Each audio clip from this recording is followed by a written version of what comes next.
Hello les gars, juste avant que l'épisode commence, je prends 10 secondes pour vous dire que j'ai réouvert 5 places. Ça m'a été demandé sur Instagram et en commentaire sur YouTube. J'ai réouvert 5 places dans mon agenda pour faire un point avec vous. Si vous voulez développer une activité en ligne, si vous voulez monter un business, ou si c'est déjà le cas, que vous avez du mal à avancer, bah prenez rendez-vous avec moi. Le lien est dans la description. Je vous laisse avec cet épisode incroyable. Regardez-le bien jusqu'au bout. Vous avez des pépites du début à la fin, avec des exemples de ce que moi j'ai mis en place pendant les 30 derniers jours. Et vous verrez, c'est juste plutôt incroyable. Et vous en ressortirez avec énormément de valeur. Je vous souhaite un bon épisode et je vous dis à très vite pour ceux qui prennent rendez-vous avec moi. Ciao, ciao. Hello les gars, comment j'ai fait pour signer 20 clients en 30 jours. Je vais vous dévoiler dans cette vidéo les 3 actions obligatoires pour réussir dans le business. 3 actions qui sont tellement sous-cotées et pourtant que tout le monde connaît. Tout le monde sait qu'il faut le mettre en œuvre. Mais personne n'en parle. Tout le monde vous parle de stratégies alternatives, de solutions. La vérité, c'est que si vous voulez réussir rapidement à lancer, à démarrer et à faire grandir votre activité, faire en sorte qu'elle soit pérenne, qu'elle vous rapporte de l'argent, il faut mettre en place ces 3 actions. Je vais vous montrer ça ensemble. Je vais vous montrer ça en fait dans cette vidéo directement. Juste petit disclaimer, si tu recherches une vidéo inspirante, une vidéo avec un cadre incroyable, une vidéo sur le lifestyle, ne sera pas dans cette vidéo. Si tu recherches par contre des vraies clés business, de la valeur importante, c'est dans cette vidéo où je vais te présenter tout ça. Ça sera extrêmement simple. Tu vas vraiment comprendre. Je vais donner des exemples concrets que j'ai appliqués dans mon business, dans le nouveau business que j'ai lancé récemment et dont je t'ai déjà un petit peu parlé sur cette chaîne. Alors, comment j'ai signé 20 clients en 30 jours? Les 3 actions vont porter sur 3 éléments différents, 3 segments de ta vie différents. Le premier segment, c'est sur ton business. On va parler de ton business. Le deuxième segment, c'est ton état psychologique, comment tu fais pour avoir un état psychologique correct. On parle souvent de mindset, mais je préfère parler d'état psychologique qui est un petit peu différent. Et enfin, on parlera également de ta vie perso. Comment tu peux faire dans chacun de ces pans, chacun de ces segments de ta vie, pour mettre en place 3 actions qui vont littéralement changer tes résultats. Vie perso, état psychologique, business. On va démarrer par la partie business, puisque je sais que c'est ce qui t'intéresse le plus, alors tant pis pour le watch time. Je sais que de toute manière, ceux qui sont réellement motivés par développer leur activité, qui veulent vraiment trouver des clés, iront jusqu'au bout et comprendront que la vie perso et l'état psychologique sont aussi importants que la partie business, mais on va pas se mentir qu'on démarre par ce qui est important. Qu'est-ce que je dois faire dans mon business? Les 3 actions obligatoires. Première action, à se poser, première chose à faire, c'est se poser la question, ok, dans mon activité, quelle est l'action la plus efficace pour obtenir des résultats? Souvent, et même je dirais 99% du temps, quand je parle avec d'autres entrepreneurs, avec des gens qui se lancent, des gens qui veulent se lancer, il y a toujours la même chose. C'est, ok, qu'est-ce que tu as mis en œuvre pour démarrer? J'ai créé un compte Instagram, puis un compte LinkedIn, puis je commence à voir si je peux pas créer de la pub ou créer une landing page, puis on m'a dit qu'il fallait que je fasse un site internet, puis il faut que je commence à créer une nouvelle offre, etc. La vérité, c'est que si tu as déjà compris ce que tu veux globalement vendre à un client, quelle est sa problématique, ce que tu peux l'aider à résoudre comme problème, la seule chose que tu as à faire, c'est aller au contact de ce client que tu as identifié et échanger avec lui. Et on va prendre mon exemple, mais dans le cas d'une entreprise qui prospecte et qui veut des clients qui sont des sociétés, donc faire du B2B, c'est-à-dire que vous ne vendez pas à des particuliers, vous vendez à des entreprises, comme mon cas, puisque mon business sur lequel j'ai développé ça, mes clients principaux aujourd'hui sont des avocats et des cabinets d'avocats, donc des pros. Dans ce cas-là, la meilleure des choses à faire, pour moi, ça a été de faire du cold call, de la prospection téléphonique. Et c'est horrible, plein de gens veulent pas faire ça, parce qu'ils se créent plein de barrières mentales, j'ai été le premier à me créer des barrières mentales. La vérité, c'est que tant que je faisais pas ça, j'avais pas de résultat. Dès que j'ai commencé à faire ça de manière claire, j'ai fait que cette action, j'ai eu des résultats, et donc vu que j'avais des résultats, j'ai continué. Donc la première chose à se poser, c'est quelle est l'action la plus efficace pour obtenir des résultats. La deuxième chose, c'est tu dois suivre et traquer tes actions. Tu dois suivre et traquer tes actions, c'est extrêmement important. Il faut absolument que tu fasses ça. Pourquoi il faut absolument que tu fasses ça? Parce que une fois que tu as mis en place l'action principale que tu dois faire, ou les 2 actions principales que tu dois faire, il faut que tu regardes les résultats que ça t'apporte. Sur l'action que tu mènes, ton action, elle peut être menée en plusieurs étapes, et sur chacune étape de ton action, il faut que tu vois ce que ça t'apporte comme résultat. Je vais te donner un exemple juste après. Et enfin, en troisième morceau, tu dois du coup améliorer ton process et tes actions. Si tu mets en place l'action la plus efficace, la plus importante, que tu regardes les résultats que ça t'apporte, et que tu améliores ce qui marche pas, et que tu recommences, tu es dans un cercle vertueux en fait. Et c'est pour ça que je l'ai mis dans un triangle, en fait c'est un triangle.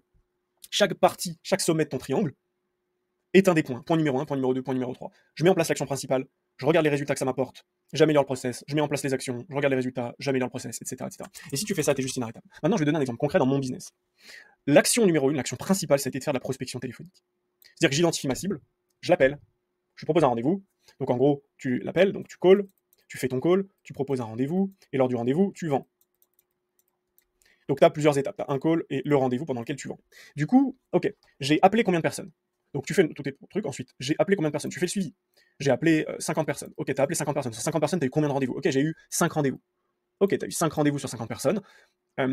Déjà, est-ce que en termes de ratio, c'est bon par rapport à ce qui existe aujourd'hui? C'est très facile, tu utilises ChatGPT et tu regardes globalement les chiffres. Tu peux échanger avec d'autres entrepreneurs, d'autres personnes qui vendent, à des gens qui sont spécialisés dans le call pour te dire globalement si c'est un bon taux ou pas. Une fois que c'est fait, ok, sur 5 rendez-vous, t'as vendu combien? Ok, j'ai vendu 4 prestations. Donc là, pour le coup, on se doute bien que c'est un super taux.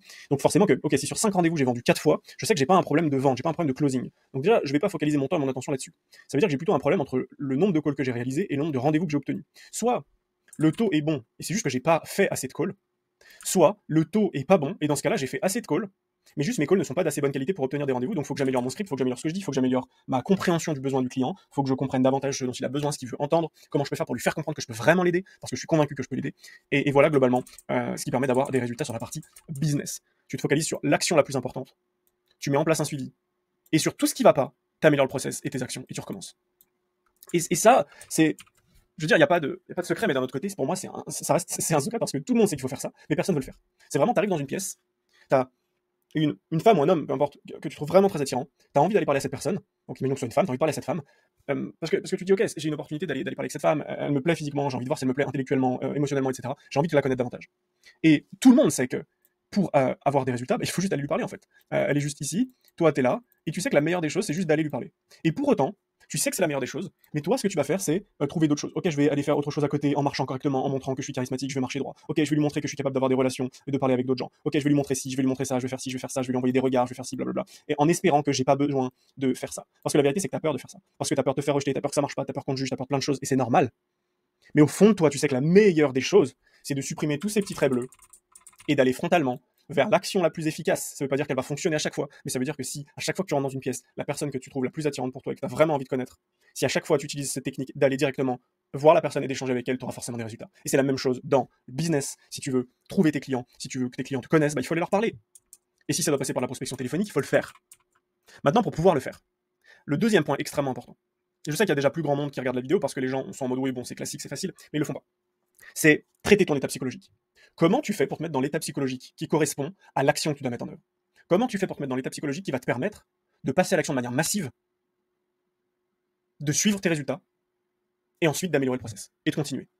La première chose, c'est que tu as une vision à long terme. Important que tu aies une vision à long terme de ton business, c'est qu'est-ce que tu veux construire avec ce business, qu'est-ce que ça va te permettre de t'apporter, qu'est-ce que ça va t'apporter dans ta vie perso, dans ta vie pro, comment tu vas te sentir, est-ce que tu seras fier de toi, est-ce que tu vas pouvoir, je sais pas, par exemple, combler tes proches de cadeaux, apporter des cadeaux à tes proches, est-ce que tu vas pouvoir, je sais pas, t'offrir un lifestyle que tu veux, est-ce que tu vas pouvoir t'épanouir dans ton business, est-ce que tu vas pouvoir apprendre plein de choses, aider d'autres gens à apprendre plein de choses, aider des gens à se construire, aider des gens à grandir dans le business. Ça, c'est ta vision à long terme. Ensuite, il te faut des objectifs court terme. Ta vision à long terme, c'est bien, mais c'est pas ce qui va te faire appeler au quotidien. Ça peut te donner des coups de boost de temps en temps, dire ok, j'ai vraiment cette vision, je sais que je vais tout éclater aujourd'hui. Ok, très bien. Maintenant, tu dois appeler 50 personnes. Ok, si j'appelle 50 personnes, mes objectifs à court terme, c'est quoi? Parce que je sais que si j'appelle 50 personnes, je vais avoir 5 rendez-vous. Si j'ai 5 rendez-vous, je sais que je vais signer 3 clients, par exemple. Ok, donc je sais qu'en fait, si maintenant j'appelle 50 personnes et que je fais ça tout le temps, tous les jours j'appelle 50 personnes, je sais qu'en moyenne, je signe 3 personnes. Donc si je sais qu'en moyenne, je signe 3 personnes, ça veut dire que en moyenne, je vais faire X euros de chiffre d'affaires. Par exemple, moi, j'ai vendu des prestations à 400 euros hors taxe, donc 400 euros. Bah, tu sais quoi? Ok, si je fais. Il faudrait que je baisse un petit peu ça. Ok, parfait. Si du coup, je vends une presta à 400 euros et que je vends 3. En gros, quand je fais 50 calls, je fais 3 ventes. Ok, ça veut dire du coup que je fais 1200 euros de CA. Ok, 1200 euros de CA en 50 calls. Ça peut être plus, ça peut être moins, peu importe, c'est un exemple que je donne. Ok, ça veut dire que si je veux globalement faire, je sais pas, 1200, 2004, 3600, on va dire 4000 euros de chiffre d'affaires, donc 4000 euros de vente, je sais que je dois faire 12 ventes. 10 ventes du coup, pardon. Mais du coup, j'ai arrondi, peu importe. Du coup, il faut que je fasse 10 ventes, mais du coup, on va dire 9, parce que du coup, si je fais 3 x 3, 9, 1200 x 3, ça fait 3006, donc bref, on est proche de 4000. Donc en gros, ok, j'ai besoin de faire ça 3, 4 fois d'affilée. Et en gros, si tu es conscient de ça, tu vas le faire. Et du coup, ça veut dire qu'il faut que tu aies des objectifs court terme, des objectifs de moyens, des objectifs de résultats. Ensuite, il faut que tu t'entoures des bonnes personnes, il faut que tu t'entoures surtout pour grandir. S'entourer, ça veut pas dire passer toute la journée son temps avec quelqu'un, mais ça peut être dans ta vision, intégrer à ta vision. Ok, si je mets ça en place, si je mets toutes ces actions en place, oui, je vais avoir des objectifs court terme, mais je vais aussi pouvoir à moyen terme et à long terme recruter des gens, m'entourer de personnes que je vais former, m'entourer de personnes qui sont indépendants, échanger au quotidien avec certaines personnes, avoir un assistant, une assistante qui va m'aider sur certaines tâches, prendre un alternant, etc., etc. Et ça, c'est extrêmement important. Pour partager un peu ma vision, du coup, ma vision à moi avec ce business-là, c'est ok. Ce que j'ai envie, c'est de créer une société qui va avoir des bureaux physiques en Europe de l'Est. Puisqu'il y a certains pays d'Europe de l'Est que j'aime vraiment beaucoup. Je me vois bien avec 3 commerciaux, une équipe de 3 commerciaux que je pourrais manager dans un premier temps et ensuite avec un manager. Une équipe à peu près de 12 designers qui devront réaliser toutes les tâches que les 3 commerciaux vont leur fournir en vendant un certain nombre de prestations. Je me vois bien dans une maison avec une vue vraiment à couper le souffle, avec beaucoup de végétation, des montagnes, une super voiture. Alors là, je ne peux pas rentrer dans le détail, c'est juste des exemples que je vous donne. Un quotidien rempli par les réunions pour développer la boîte, comment faire pour inspirer plus de gens, comment faire pour recruter les bonnes personnes, comment faire pour aller chercher encore plus de clients qui ont besoin de nous, qui ont besoin de se mettre en avant, de se différencier par rapport à la concurrence grâce au branding, grâce à ce qu'on fait. Et voilà globalement, bon, je vous ai partagé rapidement la vision, mais je ne vais pas rentrer trop dans le détail, c'est pas trop le but de cette vidéo. Ensuite, objectif court terme. Mon objectif court terme, c'était signer mes 10 premiers clients à 400 euros hors taxe pour valider que ça marche. C'est-à-dire pour valider qu'il y a un besoin, que les gens sont réceptifs à ce que je dis, que je n'ai pas inventé le fait que le branding c'est important pour les avocats. Je vois trop d'avocats qui n'ont pas de logo, qui n'ont pas de site internet, qui ont un vieux logo, qui n'ont pas de clarté dans ce qu'ils proposent, qui n'ont pas de points différenciants, qui ne sont pas premium, qui ne sont pas mieux que les autres. à premier abord. Et donc tout ça a fait que, ok, il faut que je signe mes 10 premiers clients, donc il faut que objectif court terme, il faut que je signe mes 10 premiers clients, et pour signer mes 10 premiers clients, il faut que j'ai, je sais pas, n'importe quoi, 25 rendez-vous, et pour avoir 25 rendez-vous, il faut que je fasse 200 calls. Ok, bah du coup, si je fais 200 calls, je sais que je vais avoir 25 rendez-vous, et sur 25 rendez-vous, je sais que je vais signer 10 clients, par exemple. Et donc à partir de là, ça devient logique et évident pour moi de faire 200 calls, parce que si je fais 200 calls, alors j'ai mes 10 premiers clients. Et si j'ai mes 10 premiers clients, alors j'ai validé mon offre, je sais que je peux ensuite aller scaler en recrutant mes premiers agents co, et donc aller taper mes 20, 30, 40, 50 premiers clients, et donc tout à coup, mon rêve d'avoir des bureaux physiques, avoir à recruter des designers, recruter des commerciaux, ça devient complètement quelque chose de tangible, parce que c'est juste une question de chiffres, en fait, de mathématiques. Ensuite, s'entourer pour grandir. Bah, s'entourer pour grandir, c'est simple. Le recrutement, que j'ai intégré dans ma vision. L'investissement dans un accompagnement, je me fais accompagner déjà depuis longtemps dans tout ce que je fais. Dès que je lance dans un projet, dans un business, dans quelque chose que je développe, je suis toujours accompagné soit par des gens qui m'entourent et qui sont déjà dans le business, qui sont des connaissances, des amis, soit des gens que je paye pour m'accompagner, pour me mentorer. Le fait aussi de rejoindre un groupe de coworkers, ça je l'ai fait plusieurs fois. Je l'ai pas fait là pour le coup pour le mois, pour ces 30 jours où je suis resté vraiment lock-in à fond pour signer mes clients, mais parce que je savais ce que j'avais à faire pour le coup. Participer à des événements, etc. Il y a plein de choses qu'on pourrait mettre en œuvre. Donc voilà globalement ce que je compte faire et ce qu'on pourrait faire pour développer n'importe quelle boîte. Maintenant ça c'est pour l'aspect psychologique. Maintenant on va aller sur le dernier point qui est l'aspect perso. Comment tu fais pour intégrer ton business dans une vie perso pour que tu aies tout ce qu'il faut pour réussir? En fait, il y a quelques points sur lesquels se focaliser, 3 points en fait toujours. Hein. Le premier c'est être en bonne santé. Ça paraît banal, mais je vois trop de gens qui ont une santé cataclysmique. Et en vérité, tu as juste besoin de faire du sport, dormir correctement et manger correctement. Et le truc, c'est que si tu as une journée bien remplie, que tu fais du sport, que tu dors bien et que tu manges bien, tu auras forcément des résultats. Et c'est fou parce que c'est très trivial, mais beaucoup de gens se cachent de cette vérité que tout le monde connaît, parce qu'en fait, c'est tellement simple que quand ils n'y arrivent pas, ils se jugent et ils se trouvent nuls. Sauf que tu as le droit de dire, ok, à un moment donné, je suis nul. Maintenant, j'ai détecté que j'étais nul sur ce point et donc je vais faire en sorte de ne plus être nul. Je sais que moi, ça m'est déjà arrivé plein de fois de dire, oh putain, sur ce sujet, je suis vraiment nul. Et les gens disent, non, tu peux pas dire que t'es nul, on n'est jamais nul, etc. Mais il n'y a rien de grave en soi. J'ai le droit de dire que je suis nul sur un sujet. Mais pour autant, si ça m'intéresse, je peux ne pas rester nul. Et si ça m'intéresse pas, je peux rester nul sur ce sujet, aucun problème. Par exemple, je sais pas, si on prend, j'en sais rien, le sujet de l'hindouisme, bah, j'y connais rien du tout, je suis nul sur le sujet, je connais rien, ça m'intéresse pas, je vais rester nul sur le sujet, et c'est pas grave. Maintenant, si je me dis, ok, sur le cold calling, sur la prospection téléphonique, je suis nul. J'en ai jamais fait, etc., je suis nul. Ok, mais est-ce que j'ai envie de m'améliorer? Oui. Est-ce que j'ai envie d'en faire? Oui. Est-ce que je sais que ça va m'apporter des résultats? Oui. Donc je pars d'une base où je suis nul, mais je sais qu'en mettant en œuvre, en faisant des actions, je vais pas rester nul, et je vais m'améliorer. Comme quand on démarre un jeu vidéo, comme quand on démarre n'importe quoi dans la vie, au début on est nul, on connaît rien, puis après on s'améliore et on connaît des choses. Donc bref, être en bonne santé, ça passe par le sport, le sommeil, la nourriture. Ensuite, la deuxième chose extrêmement importante dans ta vie perso, c'est qu'il faut que tu aies un agenda qui soit clair et simple dans lequel tu intègres les éléments pro, les éléments perso, et que tous ces éléments-là ne créent qu'un seul grand agenda qui soit l'agenda de ta vie. L'agenda de ta vie. C'est extrêmement important. Enfin, il faut que tu puisses respecter tes envies.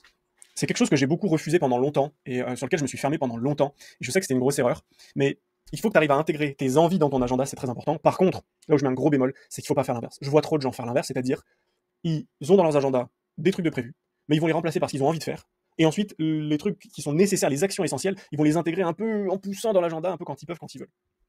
Pour donner un exemple, premier point, être en bonne santé, sport, sommeil, nourriture. Moi, aujourd'hui, je fais 4 à 5 séances de muscu par semaine, minimum, en moyenne, on va dire. Je marche tous les jours, je vais marcher tous les jours, entre 45 minutes et 1h30. Parfois, je remplace la marche par la course, 2 fois par semaine, généralement, entre 1 et 2 fois par semaine, généralement 2 fois par semaine, ça peut m'arriver de le faire plus, je vais le faire moins, ça dépend, j'ai quelques douleurs parfois, mais voilà. En termes de sommeil, je dors 8 heures par nuit, quasiment tout le temps, ça m'arrive de dormir moins comme tout le monde, mais je dors 8 heures par nuit, sinon de manière générale.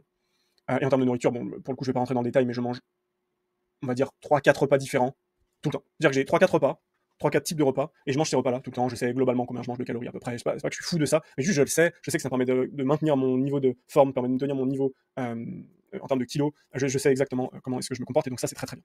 Ensuite, 2, avoir un agenda clair et simple.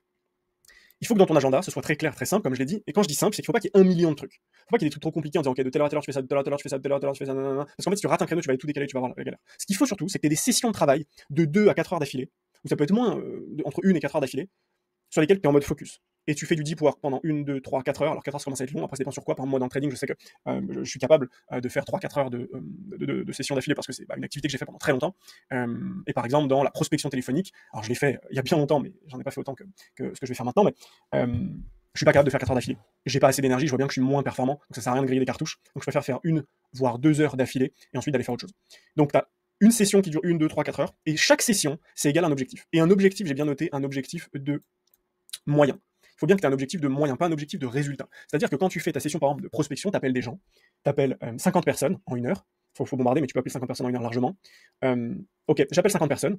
Est-ce que mon objectif, c'est d'avoir un rendez-vous? Non. Mon objectif, c'est d'appeler 50 personnes et d'être la meilleure personne possible, parce que je sais que je peux leur vendre quelque chose s'ils ont un besoin.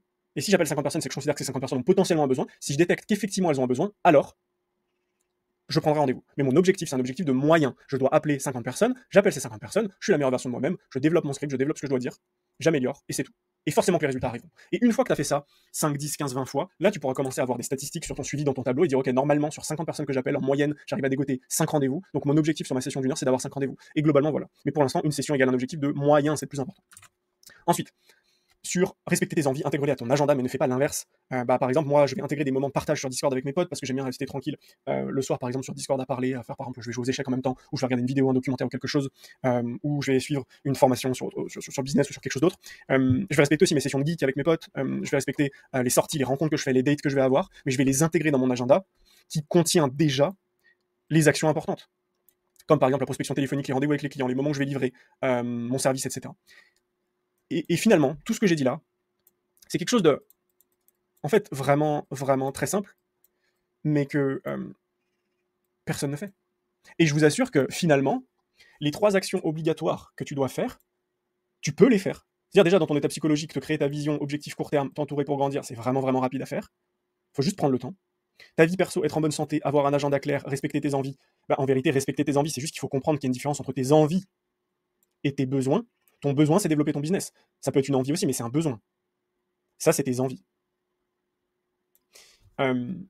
Et ensuite, rester focalisé sur principalement du coup ton besoin, c'est-à-dire ça. Quelle est l'action la plus efficace pour obtenir des résultats? Une fois que j'ai détecté, je le fais. Je le fais. Et 99% du temps, pour les gens qui font du B2B, donc qui vendent à des entreprises, l'action la plus efficace pour obtenir des résultats, c'est pas d'envoyer des mails, c'est pas d'envoyer des messages LinkedIn, c'est pas d'envoyer des messages sur Instagram, c'est de faire du cold call.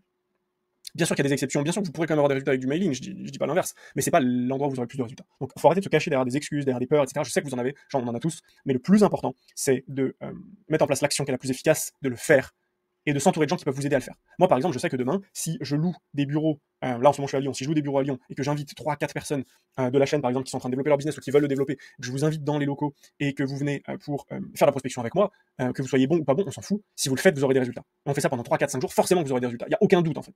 Parce que vous serez suivi, parce que vous aurez quelqu'un à côté de vous qui vous dira non, mais fais-le, lâche pas, fais-le, nous on le fait, donc fais-le, et tout le monde le fera, et tout le monde aura des résultats, et c'est logique. Donc voilà pour cette vidéo sur comment j'ai fait pour signer 20 clients en 30 jours et quelles sont les 3 actions obligatoires pour réussir dans le business, que ce soit sur la partie business, tu as les 3 actions, ton état psychologique, tu as les 3 actions, et ta vie perso, tu as les 3 actions. J'espère que cette vidéo t'a plu. Si c'est le cas, n'hésite pas à t'abonner, mettre un petit pouce bleu en bas de cette vidéo, à me dire en commentaire ce que tu en as pensé. N'hésite pas à me dire non plus quels sont les prochains sujets de vidéo que tu veux que j'aborde, où est-ce que tu en es dans ton business, quelles sont les problématiques que tu rencontres. C'était Kevin, je te souhaite une belle journée, je te dis à très vite pour une prochaine vidéo. Allez, ciao ciao.